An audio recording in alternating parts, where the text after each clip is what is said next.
Once upon a time, a long, long time ago, when then was then and now is now, and never the two shall meet except in storytelling, there was a beautiful maiden.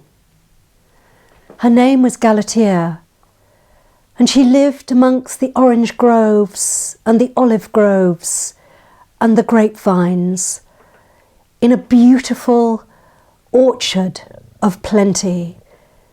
And she was exquisite. She was half nymph, so she was begotten by the gods. She had beautiful long black hair that was as black as a raven's and shone blue in the sunlight. And she had eyes like the sky itself, blue and crystal clear.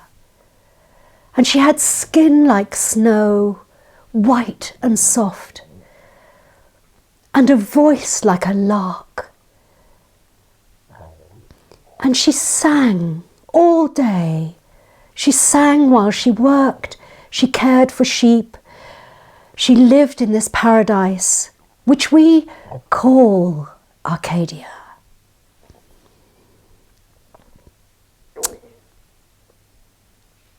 On the other side of this place of plenty, there was a mountain of fire, a terrible mountain. And on that mountain, there was a giant, a Cyclops. He was as hideous as Galatea was beautiful. His skin was peppered, his hair was like matted hawthorn. His eyes were grey, his beard was long and trailed to the ground and dragged in dirt.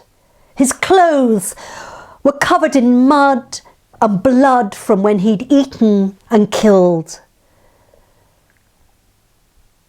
He was terrifying, and he lived in the fire mountain. But Polyphemus had heard the song of Galatea. He had heard her singing in the olive groves, in the grapevines, in the orange groves. He had heard her voice rising up like the lark and crossing the mountain to where he was. And it deeply troubled him because it stirred within him a great need. And that passion, that need was stirred and uncontrollable. And he knew in his heart that he had to have Galatea. And Polyphemus did not know what to do, but he had to do something. And so he looked at himself one day in a pond and he saw this dreadful monster with this Cyclops, this one eye. And he saw the hair matted and long, and he saw his beard down to the ground, his filthy clothes. And so he tore off his clothes and he put on new skins from recently killed animals. And he cut his beard. He sheared it with great scissors that he used to shear the sheep with.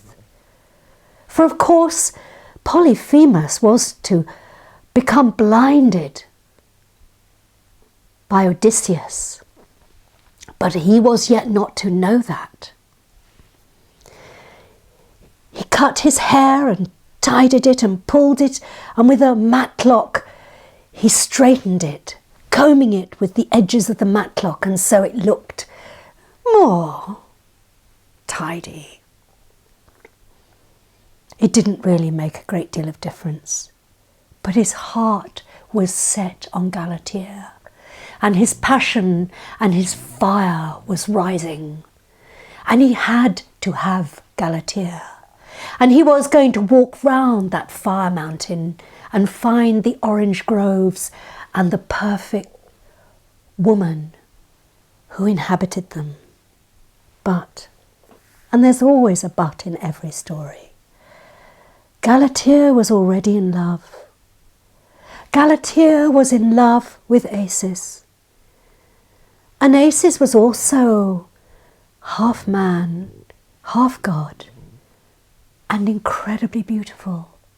He was tall and fair and had golden locks and wonderful muscles and a beautiful body.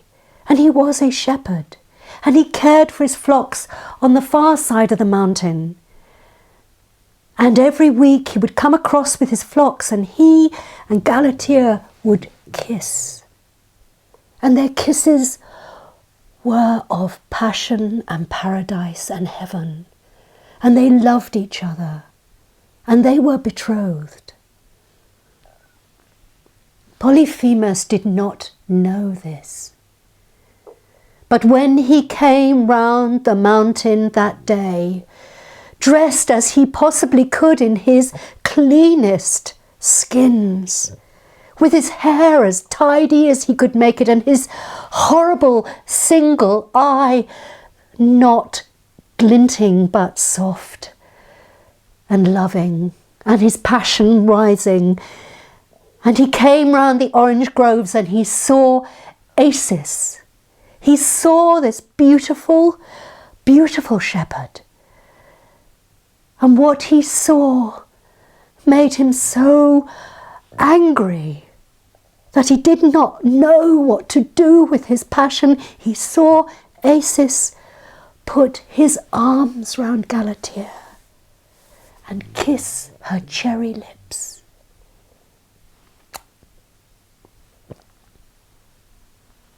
And he was devastated, for he knew in his heart that this suitor was better than him, and that their love was greater than anything he could give her. But his jealousy and his rage rose up and took a hold of Prometheus, and he bounded and exploded with great fire. And huge rocks started to tumble down from the mountain, and Acis looked up and he screamed and he shouted to Galatea. He said, "Look, look, I am going to be killed." And they could hear Polyphemus, and they could see the rocks, and Polyphemus lifted a huge, huge rock and he threw it down the mountain. And he crushed Acis. He crushed Galatea's lover. He crushed him until there was nothing left of Acis but a dark stream of blood. And Galatea, in floods of tears, rushed over to what was left of Acis. And she wept, and she wept. And when Polyphemus saw what he had done, his rage died down, and his sorrow grew great. And he turned in horror, and he left that place, and he went back to his terrible mountain of fire. And Galatea wept and wept. And all the nymphs came out of the groves, and they saw Galatea, and they took pity on her. And as they were watching, out from this rock sprung a river of crystal clear water. And in that river was the spirit of Acis. And they said to Galatea, they sang to Galatea, "Galatea, Galatea, dry your tears, for Acis as a god appears."